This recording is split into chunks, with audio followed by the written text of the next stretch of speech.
धर्माचं पालन करण्याकरता जगाचा मालक येत असतो. आणि आज याच पर्व काळावर जगाच्या मालकाने जन्म घेतला ते म्हणजे माझे गजानन महाराज. एकदा टाळी वाजा जोरात. कारण गजानन महाराजाची जयंती नाही म्हणत आपण बाबा, गजानन महाराजांची जयंती नाही म्हणत आपण, गजानन महाराजांचा प्रगट दिन म्हणतो. आणि देव हा प्रगट होत असतो. आयोनी संभव प्रगटला राघव, आयोनी संभव प्रगटला राघव. रामचंद्र परमात्मा प्रगट रूप झालं. बघा मारुती राय सुद्धा प्रगटाला आले. अयोनी संभव नोहे काही श्रमी, नामयाचा स्वामी प्रगटला. महारुद्र प्रगटला, नामा म्हणे म्या वंदिला. मला एकच सांगायचंय, जगाचा मालक जन्म घेत नाही, जगाचा मालक प्रगट होत असतो. फुलं वाटून घ्या. आणि याच पर्व काळावर जगाचा मालक दत्तात्रय भगवान परमात्म्याचा अवतार माझे गजानन बाबा याच दिवशी रात्री 12 वाजता जन्माला आले. काय गजानन महाराजांचे जीवन नाही. बघायला गेलं 1857 साली गजानन बाबा फक्त सेगाव मध्ये आले. बाबांचं गाव कोणतं कुणालाच माहित नाही, बाबांचं नाव काय कुणालाच माहित नाही, बाबा जन्मले कुठे कुणालाच माहित नाही. अंगावर फाटके कपडे आणि गजानन बाबा एका म्हाताऱ्या आईच्या घरी जावेत आणि तिथं जाऊन बाबांना काहीतरी मागावं. आई थोडी भिक्षा दे माय खाण्याकरता. ती माता माऊली सुद्धा या माता माऊल्यांसारखं काहीतरी नामस्मरण करणारी असेल बिचारी. तिला वाटलं कोणीतरी साधू आहे हा. साधूचं लक्षण साधूकडे बघितलं का ओळखू येतं दादा. त्या आईने गजानन बाबांना प्यायला पाणी दिलं, खायला दिलं. गजानन बाबा तृप्त झाले. सांगितलं आई तुझं कल्याण होईल. त्याच परिसरामध्ये राहणारे गजानन बाबा हळूहळू हळूहळू गजानन नावाने ओळखल्या जाऊ लागले. त्यांचा भजनाचा मंत्र होता, सामर्थ्याने गजाननाच्या,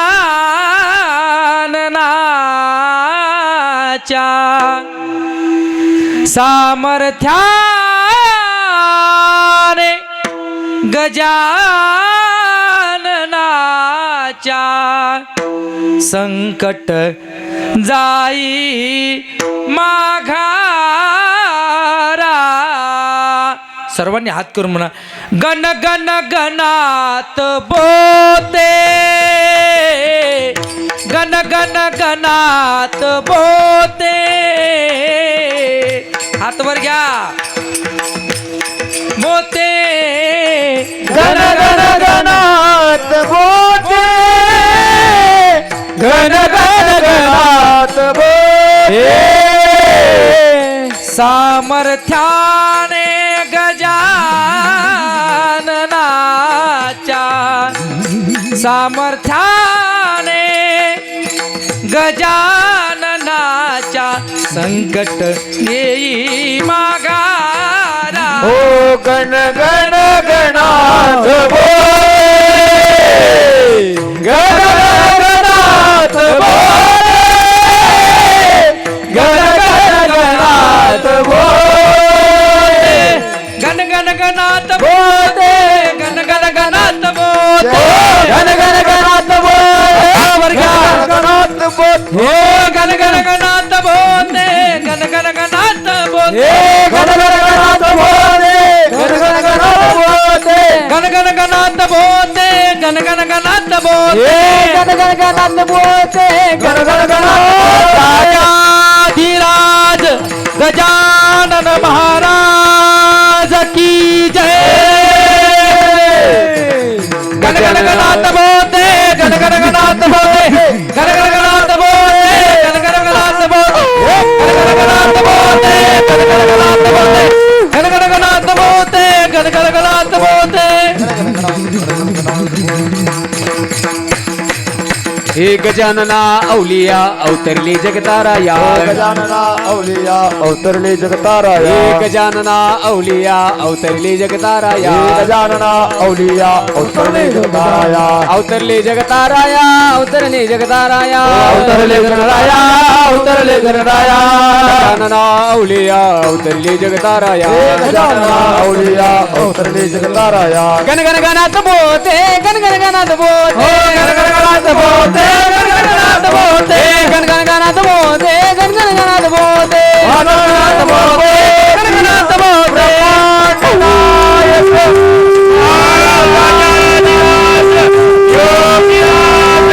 परब्रह्म सच्चिदानंद भक्तपती भारत सेवावरी समर्थ सद्गुरु श्री गजानन महाराज की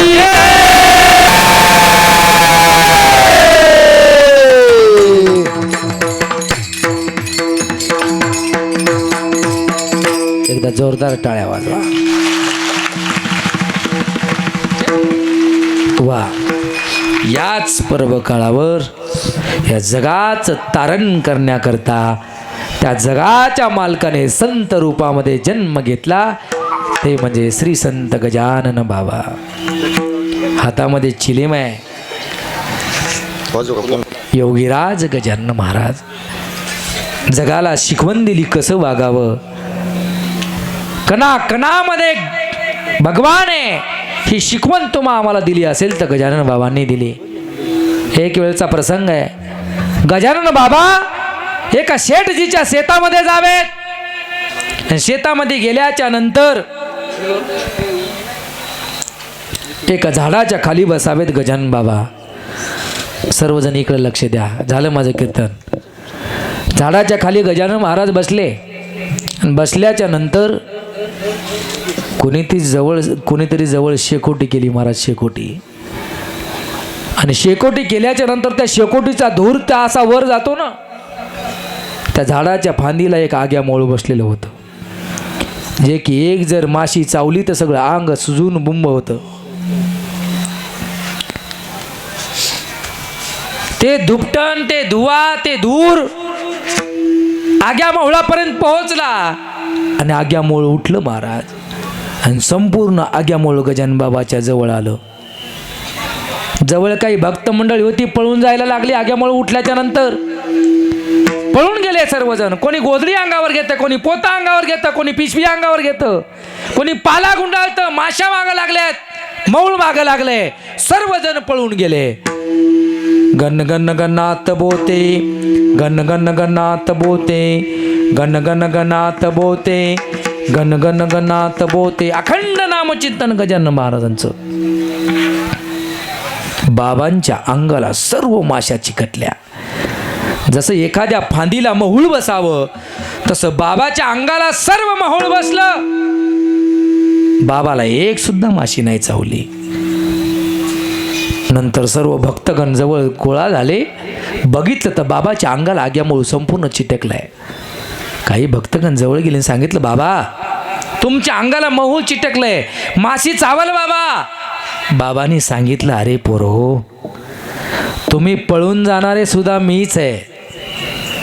ज्या माशा माझ्या अंगावर बसल्यात त्याही मीच आहे. जो जाळ आहे तोही मीच आहे. जो धूर आहे तोही मीच आहे. गजानन म्हणणारा सुद्धा मीच आहे. चावणाराही मीच आहे, चावणार त्यालाही मीच आहे. माशी चावणार कुणाला? आत्म्याला नाही चावू शकत माशी. हा भाव त्या गजानन महाराजांच्या मनामध्ये होता. या चमत्कारामधून एकच सांगायचंय गजानन महाराजांना की प्रत्येकामध्ये जगाचा मालक वास करतोय. सर्वांनी एकमेकाशी प्रेमानं वागायला पाहिजे. आपल्यातले जे काही मतभेद आहेत ते नाहीसे झाल्याशिवाय राहणार नाहीत महाराज. ही शिकवण आहे गजानन महाराजांची.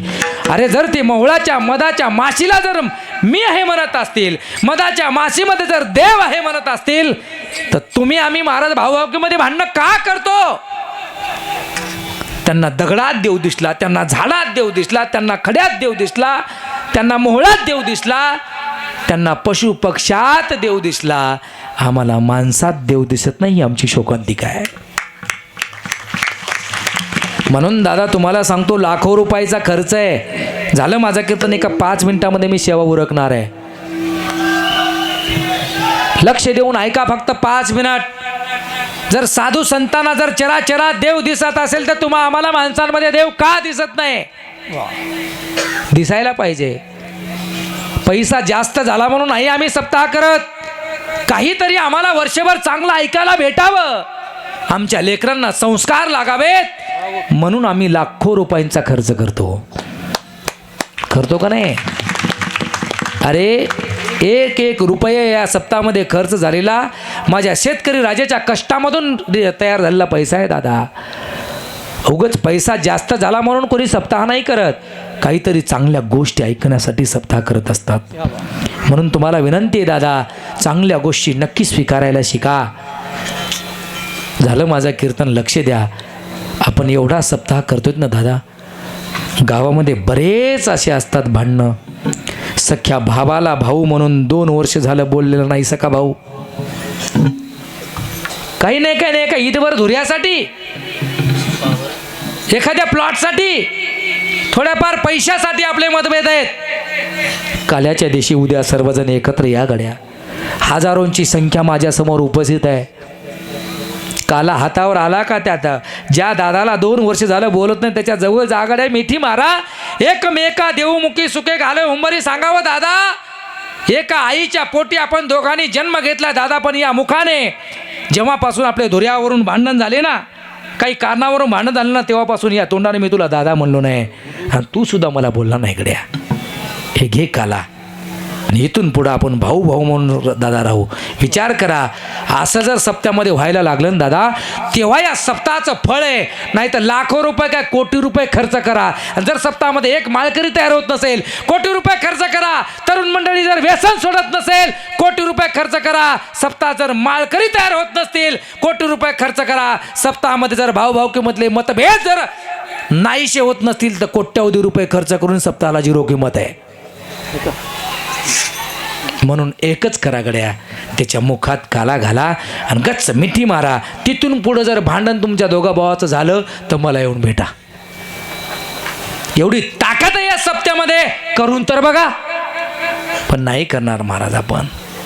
लक्ष द्या दादा, 2 भावाचं जमन गेलं का 3रा बोट घालायला तयार असतो. दोघा भावाची एकी असू द्या, 2-4 भाऊ एकत्र असू द्या, त्यांची एकी असू द्या महाराज. गावात कोणाची ताकद होते त्याच्या घराकडे वाकडं बघण्याची. पण 2 भाऊ एका माईच्या पोटी जन्माला येऊ द्या आणि दोघात मतभेद असावा. एक भाऊ इकडं असतो आणि एक भाऊ इकडं असतो महाराज, आणि त्यांना लावून देणारे दुसरे असतात. म्हणून आपलं घरानं बाहेर नका मांडू दादा. एकच काम करा.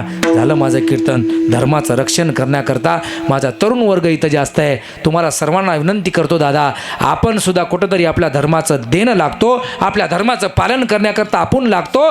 म्हणून कुठंतरी आपण माणूस म्हणून जन्माला आलोय तर आपण करण्याची कर्तव्य आपण केली पाहिजेत. 19 तारखेला माझ्या राजाची जयंती आहे. थोडंसं बेस द्या, नावच द्या दादा. 19 तारखेला माझ्या राजाची जयंती आहे. त्या जयंतीच्या दिवशी माझा तरुण बांधव मोठ्या थाटामाटामध्ये डीजे लावणार आणि त्या डीजेच्या पुढे असेल गाणे लावून आमचा मराठा बांधव, आमचा हिंदू धर्मातील बांधव माझ्या राजाची जयंती साजरी करणार. बंद करा गाड्या दादा. हे त्या दिवशी सर्व तरुण मित्रमंडळींनी एकत्र यावं आणि सांगावं दादा, या वर्षीच्या शिवजयंतीच्या कार्यक्रमाला काहीतरी वेगळं रूप देऊयात गड्या. गावातील सर्व तरुण मित्रमंडळींनी एकत्र यावं. गावातील वडीलधारीण माणसांनी त्यांना सहकार्य करावं आणि शपथ घ्यावी, आजपासून राज तुमच्या समोर आम्ही शपथ घेतोय की आजपासून आम्ही तंबाखू खाणार नाहीत, आजपासून आम्ही गुटखा खाणार नाही, आजपासून आम्ही व्यसन करणार नाही, आजपासून आमच्या पुढे येणारी स्त्री आम्हाला माय म्हणून आम्ही तिच्याकडे बघतील आणि बहीण म्हणून आम्ही तिच्याकडे बघतील, तेव्हा माझ्या छत्रपती शिवाजी महाराजांची जयंती खरी साजरी होईल. बाबा. अन्यथा कितीही डीजे लावा आणि कितीही गाणे वाजवा नाही तयार होणार मला शिवजयंती साजरी होणार. आज आमचा तरुण बांधव शिवजयंती आली का त्याच्या अंगामध्ये महाराज येतात. बाबा विसर राजा अंधार होत चाललाय, या महाराष्ट्राला दिवा पाहिजे आणि या महाराष्ट्राला पुन्हा एकदा जिजाऊचा शिवा पाहिजे. कशाला पाहिजे शिवाजी महाराज तुम्हाला? तुम्ही गुटखा खाता हे बघायला, तुम्ही मटेरियल खाता हे बघायला, तुम्ही वाईट वळणावर वागता हे बघायला शिवाजी महाराज पाहिजे का? मी सांगेन गडेरा दादा, शिवाजी महाराज आता जन्माला येणार नाहीत. राज तुम्ही नका येऊ जन्माला. तुम्ही त्या 16व्या शतकात जेव्हा जन्माला आला होतात राजा, तेव्हा तुम्हाला परप्रांतीयाशी रडावं लागलं, परप्रांतीयाशी तुम्हाला युद्ध करावं लागलं राजा. पण तुम्ही जर आता जन्माला आला तर तुम्हाला आपल्या माणसासोबत लढावं लागेल राज, तुम्हाला आपल्या माणसांमध्ये मतभेद तोडावे लागतील राज. तुम्ही नका येऊ आता, बस. तुम्ही आमच्यासाठी खूप काही केलं राज, रक्ताचं पाणी केलं, हाडाचं काढं केलं राज, आणि तुम्ही तुमचं स्वराज्य आमच्या हातामध्ये दिलं राज. पण आम्ही नाही ते स्वराज्य सांभाळू शकलो राज. तुमच्या स्वराज्यामध्ये 10 वर्षाचं लेकरू गुटखा खातं राज, तुमच्या स्वराज्यामध्ये 5 वर्षाच्या लेकीवर बलात्कार होतं राज. आता हे तुम्हाला नाही सहन होणार राज. तुम्ही नका येऊ जन्माला, नका येऊ बस. दादा, जोपर्यंत आम्हाला आमच्या शिवजयंतीमध्ये आमच्या माता भगिनी मंडळीला यायला लाज वाटणार नाही, त्या दिवशी खरी शिवजयंती साजरी होणार आहे. टाळी टाळी. विचार करा, आपण जी शिवजयंती साजरी करतो, खेड्यापाड्यामध्ये जे शिवजयंती साजरी होते, डीजे लावले जातं, चपटी टाकली जाते, जोपर्यंत उतरत नाही तोपर्यंत चड्डी फाटत तो नाचलं जातं. मग आमच्या बहिणी जशी जशी ती मिरवणूक आपल्या दारामध्ये येते तसं तसं या माता बहिणी दारं लावू घेतात. जर माझ्या राजाच्या जयंतीमध्ये जर माझ्या बहिणींना जर दार लावून घ्यावं लागत असेल तर ती शिवजयंती माझ्या राजांना मान्य नाहीये. तुम्हाला जर शिवजयंती साजरी करायची आहे, मी म्हणत नाही माझं कीर्तन ठेवा म्हणून, नाही म्हणणार. शिवजयंती जर साजरी करायची असेल तर व्यसन सोडा दादा. शिवजयंतीच्या दिवशी काहीतरी तरुण मित्रमंडळी नवा निर्णय घ्या. राजा 19 तारखेला तुमची जयंती आहे आणि 19 तारखेलाच रोजाचा महिना चालू होत आहे. अभिमान आहे त्या मुसलमान बांधवांचा. 5 वर्षाचं लेकरू नमाज पाडतं. आमचं 35 वर्षाचं कार्ट मारुती मंदिराकडे सुद्धा येत नाही. शोकांतिका आमच्या धर्माची. 5 वर्षाचं लेकरू महिनाभर रोजाचा महिना धरतं. आमचं 35 वर्षाचं पोरग एकादशी नाही धरत. ही माझ्या हिंदू धर्माची शोकांतिका आहे. दादा, आपल्या जातीचा अभिमान आपल्याला असला पाहिजे, आपल्या धर्माचा अभिमान आपल्याला असला पाहिजे. सर्वांनी निर्णय घ्या गड्या. 4-5 हजार लोकसंख्या आज माझ्या समोर आहे. दर शुक्रवारी स्वतःचा धंदा लाखो रुपयाचा गल्ला असू द्या, बरोबर 5 वाजता सेटर खाली ओढतं आणि नमाज पडायला जातो मुस्लिम बांधव.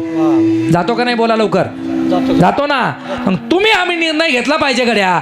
दर शनिवारी 7 वाजता सर्व तोंडगावकर, तरुण मित्र मंडळ, सर्व गावातील महिला मंडळ सर्वांनी मारुती मंदिरामध्ये एकत्र यायचं आणि दर शनिवारी 7 वाजता हनुमान चालीसा म्हणायची.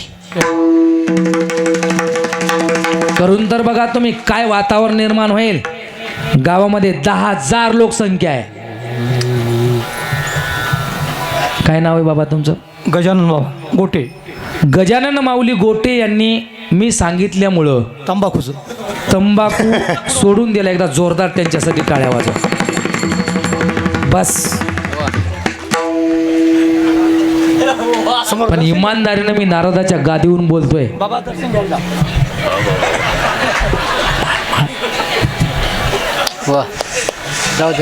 एकदा टाळ्या वाजवा त्यांच्यासाठी. अरे त्या तंबाखूवर आपल्याला दिलेलं आहे, एक खाने से कैंसर हो सकता है नहीं, होता ही है, कारण मी भोगतोय, मला माहिती आहे त्याचं दुःख काय असतं. माझा मोठा भाऊ गुटखा खात होता, सध्या आज बार्शीला ॲडमिट आहे सर महाराज, आज बार्शीला ॲडमिट आहे. केमो दिले, अजून नाही उकलला. ज्या टायमिंगला हैदराबादला घेऊन गेलो त्यावेळेस डॉक्टरनी बोललं कीच ओळखलं, गुटखा किती खातोस. त्याला आत्ता पश्चाताप होत आहे. सहज काल गावाकडे आला होता, आता बार्शीला सकाळी रात्री गेले ते, याच शब्दात मला बोलला, महाराज जोपर्यंत जगाच्या मालकाने ठेवलं तेवढे दिवस फक्त आता राहायचं. अरे दादा, का कुत्र्याची मौत करून घेताय? दिलंय आयुष्य आनंदानं जगा ना. अरे एकादशी धरा, हनुमान चालीसा दर शनिवारी म्हणा. इमानदारीनं नरदेच्या गादीहून तुम्हाला सांगतो, तुमच्या जीवनामध्ये सुख समृद्धी समाधान नक्कीच आल्याशिवाय राहणार, एवढी ताकद आहे त्या हनुमान चालीसामध्ये. संकट कटे मिटे सब पीरा, जो सुमिरो हनुमत बलबीरा. जय जय जय हनुमान गोसावी, कृपा करव गुरुदेव की नाई. जो शत बार पाठ कर कोई, छूटही बंदी महासुख होई. अरे बाबा, तुलसीदास महाराज म्हणतात, सुखच काय, महासुख झाल्याशिवाय राहत नाही. 8 दिवसामध्ये हनुमान चालीसा लहान लेकरापासून म्हाताऱ्या माणसांपर्यंत पाठ होऊन जाईल दादा. आणि हे सर्व हिंदू बांधव दर शनिवार जर एकत्र दिसले तर काय वातावरण निर्माण होईल दादा. एक आगळं वेगळं वातावरण निर्माण होईल आणि एक आपल्या धर्माची नवीन झलक तयार झाल्याशिवाय राहणार नाही. म्हणून प्रत्येकाने आपल्या धर्माशी एकनिष्ठ राहिलं पाहिजे गड्या. आपली जी कर्तव्य ती नक्की केली पाहिजे गड्या. आता बरोच जणांचं ऐकू येतं, महाराज हे आमच्या काळात असं नव्हतं. हे आमचे तरुण बांधव असतात गावामध्ये, काही म्हातारी कोतारी माणसं कुचरोट्यावर बसली असती, आमच्या काळामध्ये असलं नव्हतं. नेमकं तुमच्या काळात होतं कसलं मला ते सांगा. मी सांगेन गड्या, तरुण मित्रमंडळ आमचं बिघडलंच नाही, अजून आमचे म्हातारे सुधारले नाहीत. खरंय महाराज आहे. आज सुद्धा आमचा आजोबा आमच्या नातवाच्या देखत तंबाखू मलतय. बाहेर आलं का मथारी बोमलती, बेंडके टाकता, कुठं पण बिड्या वाढू नका. म्हातारं बाथरूम मध्ये जाऊन बिडी ओढतंय. बाथरूम ही कशासाठी असते? याच्यासाठी. पण तिथं डबीच्या काढायची काय गरज आहे? किती जणांच्या घरात बाथरूममध्ये डबीच्या काड्या सापडतात महाराज. लक्ष द्या दादा, तुम्ही व्यसन करताय ना. अरे जाम पर जाम पीने से क्या फायदा, आधी रात में उतर जाएगी. प्याला पियो हरि नाम का, पूरी जिंदगी सुधर जाएगी. अरे ब्रह्मरेस घेई काढा, जेने पिडा वारेल. अरे ज्यानं रोगच होणार नाही असा पाला प्या ना. या आमच्या पार्टीमध्ये ज्यांचे जमत नाही, त्यांचे नाही जर जमून दिलं तर माझं नाव बदलून ठेवा. होतात महाराज, लग्न सुद्धा होतात. पण एकच विनंती करतो गड्या, तुम्ही जसं व्यसन लावून घेतलं ना तंबाखूचं पुडीचं, तुमचं सुटणार नाही. आता बऱ्याच जणांना सांगून घरचे कदरले आता, पण सुटत नाही. पटतंय सर्वांना, सुटत नाही. तुम्हाला एकच विनंती, सोडू नका. फक्त तुमच्या घरातल्या लहान लेकरांच्या समोर खाऊ नका, तुमच्या घरातल्या लहान लेकरांच्या समोर ओढू नका, जेणेकरून तुमची येणारी पिढी तुमच्या मागे येईल. आता बरेच जण म्हणतात, महाराज काय करावं, एकुलतं एक पोरगं आहे पण लय बिघडलं. त्याला बिघडण्याला जबाबदार तूच आहे बापू. तुझं पोरगं गावातल्याने नाही बिघडलं. विचार करा तुम्ही. मौली ज्ञानोबारे म्हणतात, येत वडील जे जे करीती तया नाम धर्म ठेवीती, येरा अनुष्ठिती सामान्य सकळ. माऊली ज्ञानोबारा म्हणतात, वडील लाडील माणसं घरातले जे करत असतात तेच येणारी पिढी करत असते. मग एक काम करा ना, 10-5 वया रोज उठल्या तर ज्ञानेश्वरीच्या वाचा, 10-5 अभंग गाठ्यातले वाचा. तुमचा नातू बघेल आमचा आजोबा काय करतोय. तुम्ही देवाची पूजा करत असताना तुमच्या जवळ येऊन बसेल, बाबा मी एक देव धुवू का, बाबा मी एका देवाला पाण्यानं पुसू का, बाबा मी देवाला गंध लावू का. तुमच्या पाठोपाठ तुमच्या घरातली पिढी सुद्धा त्या मार्गाने जायला लागेल. हे अगोदर आपण करणं गरजेचं आहे. पण किती जण सकाळी उठल्यानंतर देवपूजा करतात? देवपूजे एवढा कंटाळा तर माणसाला दुसरा कोणताच नाही. बिचाऱ्या करत असतील दुपारी 12ला का होईना ह्या माऊल्या करतात. काय करू मा देवपूजाच राहिली म्हणतात. सगळं घर झाडी ती सकाळपासून आणि देवपूजेची राहती. अवघड आहे महाराज. सकाळी उठल्यावर दादा एक विनंती करतो, अंगावर 2 तांबे पाणी घेऊन आपण गाडीला किक मारून निघून जातो ना दादा, माझ्या सर्व बांधवांना विनंती आहे, सकाळी जशी आंघोळ करतो आपण, जशी क्रीम लावायला विसरत नाही, तसा स्प्रे मारायला विसरत नाही, कोणी भांग कसा पडलाय ते पाडायला जसं विसरत नाही, तसाच एक कपाळाला टीका लावायला विसरू नका. तुम्ही ओळखवाले पाहिजे हिंदू धर्मातले आहेत म्हणून. पण नाही आम्ही ओळखू येत. म्हणून सर्वांना विनंती करतो गड्या, आपण आपल्या धर्माशी एकनिष्ठ राहिलं पाहिजे. काय तुम्हाला आता संत खरे गजानन बाबा तुम्हाला आता बघायला भेटणार नाही. कुणीतरी येतो व्हिडिओवर बघतो, मग ते गजानन बाबासारखा वेश दिसतो, मग ते व्हिडिओ पाहतो, हे बहुरूपी असतील. पण माझे गजानन बाबा तुम्हाला आता भेटणार नाहीत. तुम्हाला आता त्यांच्या विचारानं चालावं लागेल. छत्रपती शिवाजी महाराज आता तुम्हाला आम्हाला भेटणार नाही. त्यांनी जी शिकवण आपल्याला दाखवून दिली त्या शिकवणीनुसार आपल्याला वागावं लागणार.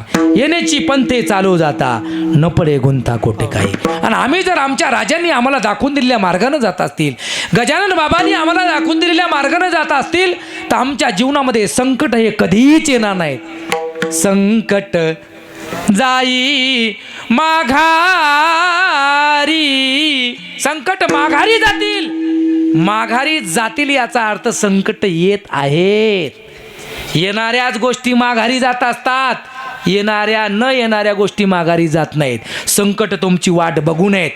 तुम्हाला संधी भेटली का संकट तुमच्या समोर उभं आहे, मग ते संकट जर घालवायचं असेल तर माझ्या राजांच्या शिकवणीने चाला. ते संकट जर घालायचं असेल तर माझ्या गजानन बाबांनी देखील दिलेल्या शिकवणीनुसार चाला.